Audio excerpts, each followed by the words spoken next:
Welcome back to the deep dive. Today we are diving into a whole stack of listener sources, articles, notes, a bit of research, and they all seem to point to one massive challenge. It's that leap, the leap from understanding English when you're reading or listening to actually speaking it out loud. You know, you feel fluent inside your head, all the knowledge is there, but that bridge to actually producing the sounds, it can feel miles long. Exactly. Miles long, and it's guarded by this fear, this anxiety. That moment, that transition you're talking about, it's probably the single largest inhibitor to progress for so many learners. And it's not a cognitive gap, not really. It's almost always a psychological one. A psychological one. Right? Yeah, the fear of judgment, the panic of making a mistake in front of someone, or just the simple stress of performance. It shuts down the very parts of the brain you need for fluent speech. Right. It's like a wall of anxiety that can just stall your progress indefinitely.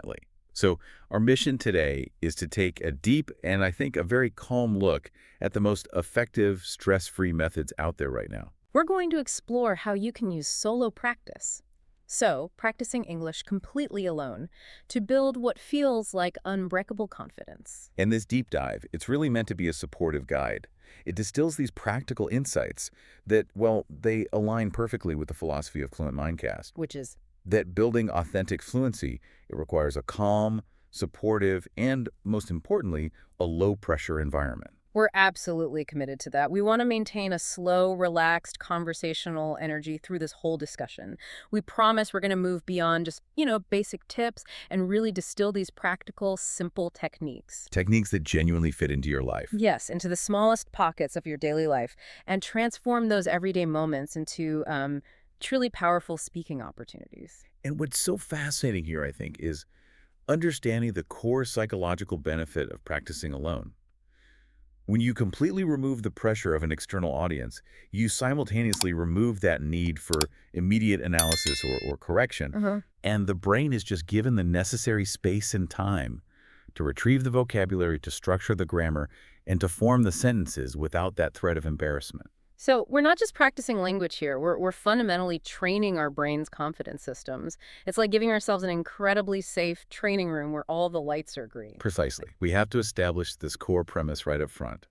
Speaking alone is absolutely not a sign of weakness in your learning journey. Not at all. It is, in fact, the necessary, powerful first step towards speaking freely and spontaneously with others. I find the research on this so compelling. I mean, so many people who are now wonderfully articulate, fluent speakers, they confess that they built their initial, that really unshakable foundation entirely through solo practice. They mastered the physical and the cognitive act of just getting the words out before they ever introduced the complex variable of another person's expectations. And that psychological foundation is everything. We really need to spend some time here just exploring why this approach is so effective before we jump into the methods. So let's dedicate this first section to understanding why this concept of fearless speaking actually works. The power of low pressure. It sounds simple, but I think its effect on the language learning brain just cannot be overstated. When we say no one is listening, we mean there is zero fear of judgment, zero social anxiety. Zero need to perform. Exactly. That complete absence of external pressure is the key. It's what unlocks those speech pathways. Well, that absence creates an essential internal safety net. When you're alone, you grant yourself immediate, total permission to fail.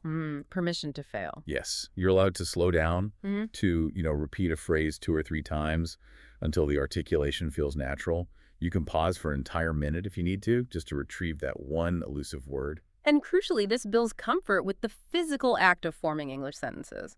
I think we often forget that speaking is a motor skill. It absolutely is. English requires using certain muscles in your mouth, your jaw, your throat, that, they may not be active in your native language. And if you're constantly nervous, those muscles just tense up, and that inhibits everything. That physical relaxation aspect is critical.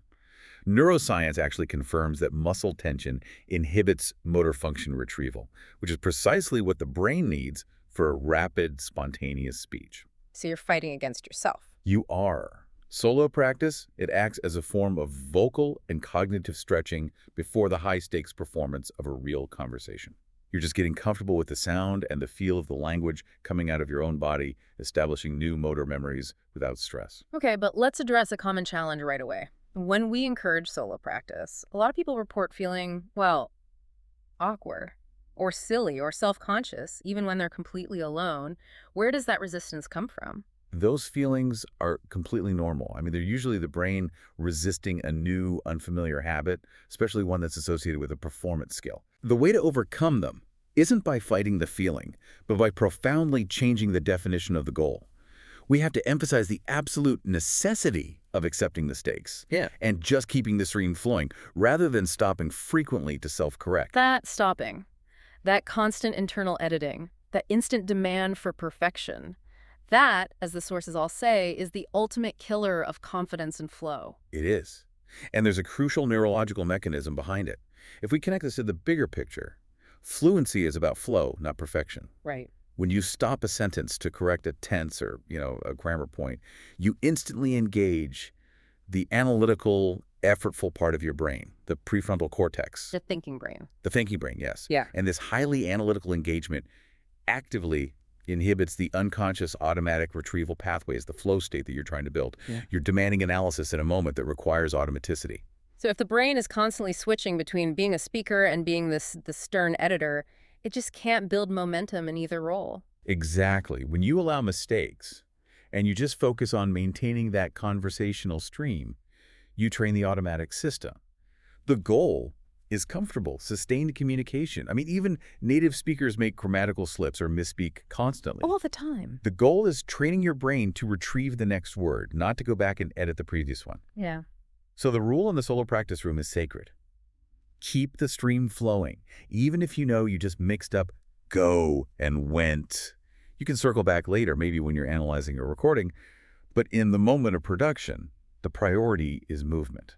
And when you release that pressure for perfection, you find that the brain is just so much more efficient at lending concepts and language structures because it isn't waiting for the sensor's approval all the time. That psychological safety net is the core achievement of solo practice. Mm-hmm. And this leads us to the final, and I think often overlooked point of this section, reducing cognitive load. For a second language learner, conversation is often a three-part challenge. You're thinking of the content, you're selecting the vocabulary, and you're structuring the grammar, all at once. Right. Solo practice lets you eliminate one or two of those variables. It lets you focus entirely on the third, and that focus just accelerates the learning. I think we set the stage brilliantly. The why is clear: safety, flow, and reduced pressure. So now let's unpack the how.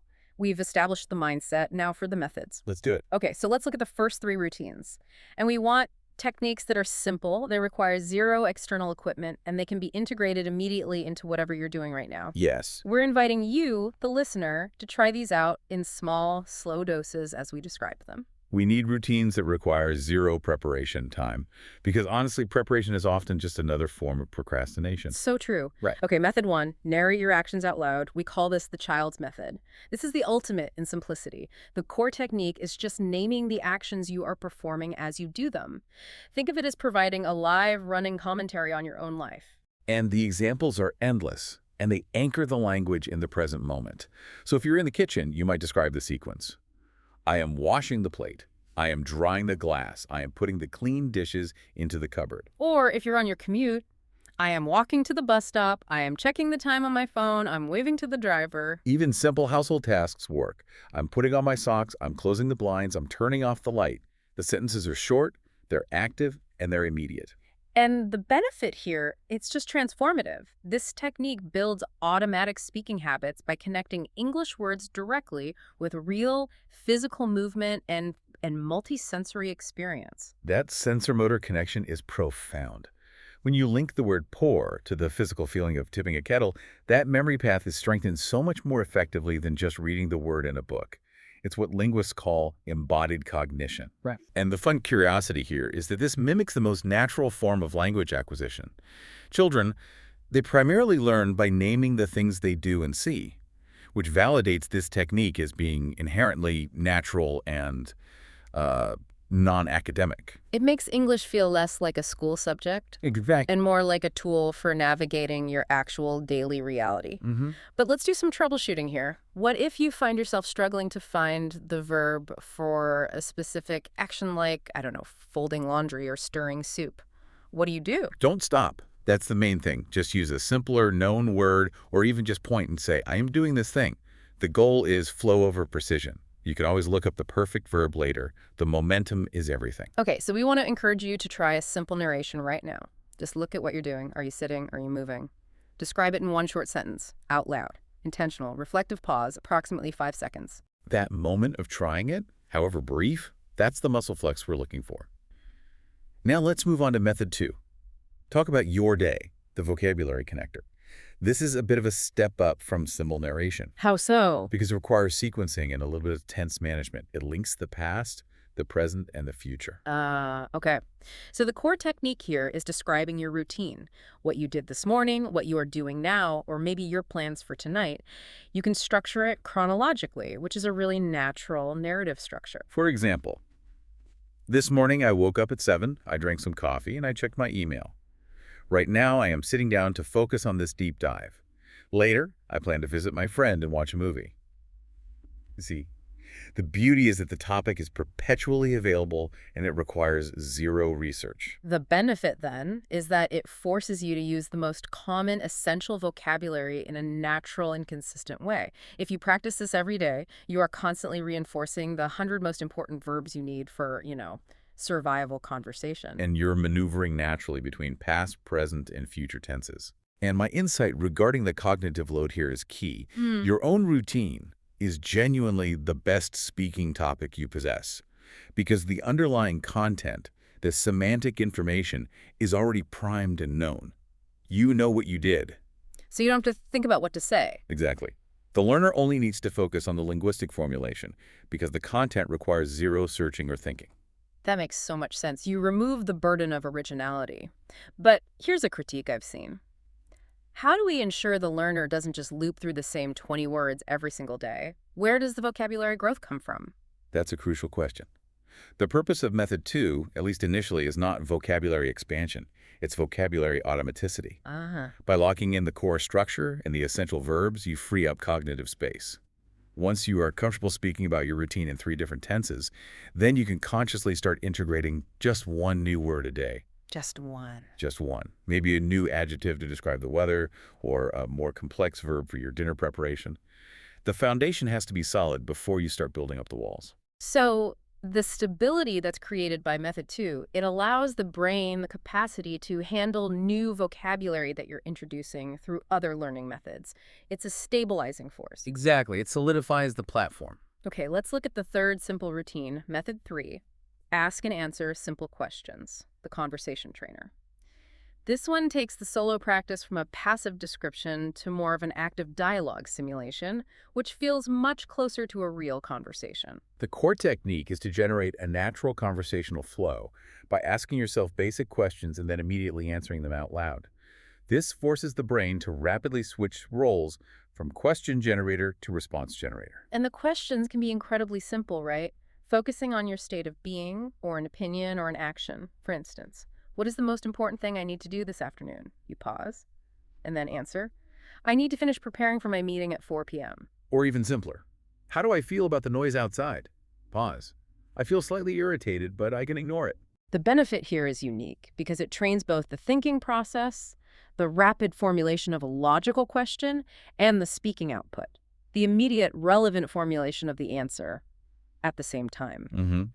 That constant back and forth is invaluable preparation for real conversation scenarios where questions and answers come quickly.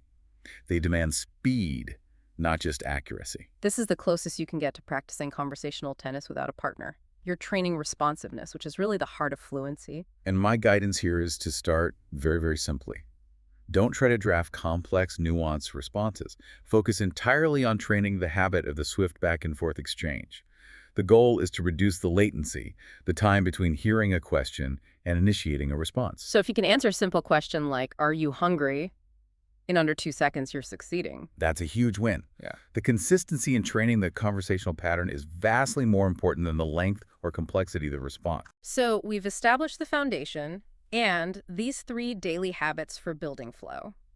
Now, I think we can move into methods for polishing and refining that output. Let's do it. Okay, so we've nailed the flow and the basic habits. Now we shift our focus from just, getting the words out to improving the clarity, the rhythm, and the flexibility of those words. This section is all about refining that output to sound more natural and, well, more sophisticated. We are moving from starting the engine to tuning it for performance. Oh. I like that. Let's start with a method that targets cognitive rigidity. Method 4. Repetition with variation, building flexibility. The core technique here is repeating the same basic idea, but immediately rephrasing it in a different way. Right, focusing on diverse vocabulary or different grammatical structures. This is arguably one of the most powerful solo practice tools because it actively expands your expressive range. How does that work in practice? Well, let's use a simple sentence as an example. I went to the store this morning. If you only have one way to express that idea, you can get stuck if you forget the verb went. Variation builds multiple pathways in your brain. Let's break down those pathways. I think this could be really actionable for the listener. How do we vary that simple idea? Okay, we can vary it grammatically, focusing on the structure. First, active voice, present perfect. I have visited the store today. Okay. Second, you could use passive voice to shift the focus. The store was visited by me earlier. A bit formal, but good practice. Third, using a modal verb, maybe expressing necessity. I had to go to the store to buy milk. Or, fourth, shifting to an adverbial clause. Since I ran out of milk, I decided to visit the store. I see. So you're coming at the same idea from different angles. Exactly. And one more, maybe using a gerund phrase, was started with an ing word. Going to the store felt necessary this morning. Wow, that's fantastic detail. By forcing those small changes, you're deliberately making your brain activate different grammatical machinery for the exact same meaning. That's precisely right. This training teaches the brain to have options. It stops you from relying on one fixed and potentially shaky phrase. When learners get stuck in a conversation, it's often because they're trying to retrieve that single perfect structure. But if that's blocked, If path A is blocked, variation trains cognitive flexibility, ensuring that paths B, C, and D are immediately available. and what's so interesting is that native speakers do this constantly and naturally. They repeat and rephrase ideas to ensure clarity or to add emphasis or just to transition smoothly between thoughts. Absolutely. So by practicing this variation alone, you're internalizing the mechanisms of true fluid communication. And it also helps with vocabulary retrieval because you're associating multiple verbs, went, visited, had to go with the same concept. It prevents vocabulary isolation. Okay, next up. This one is crucial, but it requires overcoming some significant discomfort. Method 5. Practice with short voice recordings, the objective listener. The core technique is incredibly straightforward. You record yourself speaking for just 1 or 2 minutes only. Then you listen back. That's the drill. You are creating a feedback loop without the pressure of a live audience. We have to acknowledge the major psychological hurdle here, hearing your own recorded voice. For nearly everyone, it sounds different, maybe higher or flatter than we expect, and it often triggers this internal critic we didn't even know we had. That discomfort is universal. I remember the first time I recorded myself for a presentation rehearsal.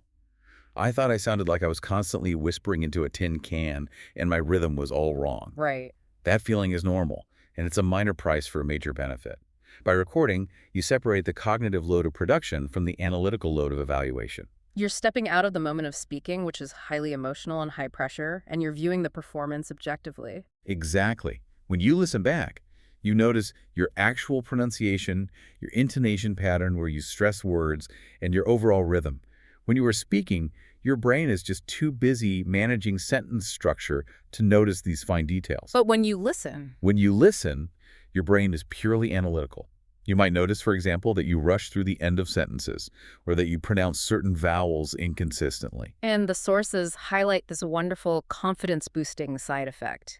Many learners are genuinely surprised by how much better they sound than they expected. Yes. That surprise is a powerful validator. It reframes your internal critic from being this harsh judge into more of a constructive coach. And over time, that conscious analytical listening builds awareness and confidence in equal measure. My advice is to listen back, not to correct grammar, but to focus solely on pacing and clarity. Did the words flow? Were they easy to understand? If the answer is yes, you celebrate that success. So, we invite you to try a 60-second recording tonight. Use method 2, narrate your day, and then listen back once tomorrow morning. Just once. No need for heavy analysis. Intentional reflective pause, approximately 5 seconds. Now moving on to method 6. Use mirror speaking, connecting speech and body language. This is about adding the dimension of physical presence and confidence to your practice. Okay. The core technique involves practicing simple greetings, short explanations, or opinions while looking directly at yourself in a mirror. You're observing yourself as if you were observing a conversation partner, focusing on your nonverbal communication. The benefit here is huge. It actively connects your speaking with your facial expressions, your eye contact, your body language. Language is only about 50% words. The rest is delivery and nonverbal cues. Mm-hmm. When you see yourself communicating effectively, it makes the English feel more grounded, more confident, and far less abstract. This is where it gets highly practical. I mean, think of professional public speakers. They rehearse in front of a mirror or record themselves precisely because it helps them reduce nervousness and improve their overall clarity and presence. Right. By ensuring that your physical presence matches your words, you reduce anxiety. The brain interprets confident posture and strong eye contact as a low threat. So you can actually practice specific communication skills here. Practice smiling when you greet someone, or practice using hand gestures to emphasize a point. Or even practice slowing your speech down by observing your mouth movements. This kind of practice trains your full communication toolkit, not just your dictionary. Finally, in this refining stage, we look at external input and integration. Method 7, shadow simple audio content, mastering rhythm and intonation. We need to define this accurately because shadowing is often misunderstood. It does not mean listen, pause, and repeat. Okay, what is it then? True shadowing involves listening to short, calm, and clear English audio and immediately repeating or shadowing what you hear with an extremely short lag, often just one or two words behind the speaker. The goal is to mimic the sound, the pitch, and the rhythm exactly. That distinction is crucial. It's almost simultaneous repetition. Why is that short lag so important? Because that tight lag forces you to focus entirely on the music of the language, the intonation, and the rhythm, rather than the individual vocabulary or grammar. If you pause, your analytical brain takes over. If you shadow closely, your auditory and motor pathways connect directly, allowing you to absorb the natural flow. And the sources really emphasize the guidance here. You have to select content that is simple and calm. You need to avoid fast speech, complicated accents, or overly technical topics. Yes, this is a drill for rhythm, not for comprehension.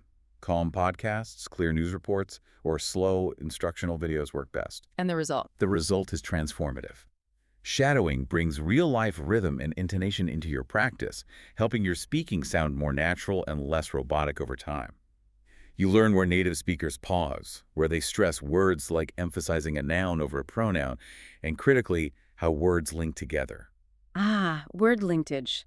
That is a massive barrier for so many learners. We often hear these clipped, separate words, but native speakers, we just blend sounds together. Exactly. Shadowing trains you to hear and produce those contractions and linkages. For instance, you learn to naturally produce didja instead of did you, or gone instead of going to. Right. These features are the hallmarks of fluid, natural speech, and they're nearly impossible to learn just by reading a textbook. You have to hear and mimic them actively. So if you combine Method 7, the shadowing, with Method 5, the recording, you have a complete feedback loop that addresses every single component of spoken delivery: vocabulary, grammar, rhythm, and clarity. A complete system. We've covered 7 incredibly practical, low-effort methods, but I think it's fair to say that none of them will deliver the long-term confidence we're seeking without adopting the correct long-term mindset, and that begins and ends with consistency. Consistency, in this context, is the single most critical factor. It far outweighs the length or the complexity of any practice session. We are fundamentally trying to build neurological habits, and habits thrive on repetition over intensity. And the goal is highly achievable. Even 5 minutes a day can make a significant, measurable difference. We see learners trying to carve out one massive, stressful 2-hour session every 2 weeks. Right. The cognitive load for those marathon sessions is so high, and the chance of failure or burnout is massive. 5 minutes every single day is exponentially better. That daily 5-minute dose is what builds automaticity. By making speaking English part of an existing daily routine, linking it to making coffee or showering or taking the dog out, you embed it as a natural function. So your brain stops seeing it as a task. It stops seeing it as a massive, high-stakes task and starts treating it like a routine function, like walking or driving. And the sources show that so many fluent speakers, they unknowingly adopted this approach. They found these small pockets of protected private time in the car, doing chores, and they turned those into their private English zones. They build fluency by accumulating microsessions. That repetition, that small daily dose, it physically rewires the brain's pathways more effectively than sporadic marathon sessions Why is that? because it maintains momentum and it keeps the threat response, the fear at bay. If the practice is short, the brain just doesn't have time to ramp up its anxiety. Okay, now let's focus on the traps of overthinking, the psychological blockers that stop people from really benefiting from this solo time. We identified 3 primary traps that halt momentum. Trap 1. Waiting to feel ready. This is just perfectionism disguised as prudence. It's the brain's defense mechanism against the high-stakes performance of speaking a second language. The logic being, I have to prepare perfectly before I can perform. Right. But if you wait until you feel ready, you will never start, because speaking is the preparation. You must start speaking before you feel ready. You have to accept the messiness of the process. If you wait for the grammar to be perfect, you lose the opportunity to train the actual motor skill of production. Then there's trap 2, and this is the cognitive killer. Overthinking every single sentence for grammatical correctness. We talked about this. We good. It engages that analytical prefrontal cortex, which immediately disrupts the flow state. The moment you start internally editing, the momentum stops, and the confidence just evaporates. The goal isn't to be a proofreader. The goal is to be a communicator. Exactly. And trap 3 is the behavioral manifestation of trap 2. Stopping too often to self-correct mistakes. If you interrupt your speech to fix every single error, you never practice the crucial skill of sustained communication and maintaining momentum. So the guidance across all 7 methods, particularly in that solo room, is to focus relentlessly on getting the message across and keeping the flow going. Clarity and rhythm are far more important initial goals than achieving perfect textbook grammar. The goal of solo practice is quantity of output, not quality. The quality improves organically over time, but only if you have the quantity first. By prioritizing momentum, you train the brain to trust its automatic retrieval system. So think about which of the techniques we discussed, the narration, the questions, mirror speaking, or recording. Which one felt the most natural and the easiest to integrate into your routine? That's where you should commit your initial 5 minutes today. Start simple. Start now. We've covered a lot of ground today. We've moved from tackling the genuine fear of judgment all the way to implementing 7 simple, powerful daily practices. We really hope you now see that solo practice is a sophisticated, necessary training tool, not merely a fallback position. And remember this critical reassurance. Solo practice is the necessary, powerful first step towards speaking confidently and freely with others. It is the safe, controlled space where true fluency begins to take root. You are giving yourself the gift of stress-free practice. And that foundation will prove unbreakable. You've explored the cognitive demands, the neurological flow state, and the practical methods for achieving spontaneous speech. And if we connect this all back to the bigger picture, the confidence you build talking to yourself is ultimately the self-awareness and the self-trust you need to truly connect with other people. How so? You learn exactly how your voice sounds, how your thoughts are structured, and how your English performs when the pressure is entirely off. That self-knowledge is power. So this raises an important question for you, the learner. What short, simple phrase or sentence will you commit to repeating and rephrasing with variation today? Start with a simple 1-minute narration of your immediate environment. Thank you for allowing us to guide you through this deep dive into your sources. Just remember to keep the focus on calm, consistent, real-life practice. And you can find more of this kind of gentle coaching and supportive insight over at Fluent Mindcast. Keep practicing consistently, and we look forward to guiding you on the next deep dive.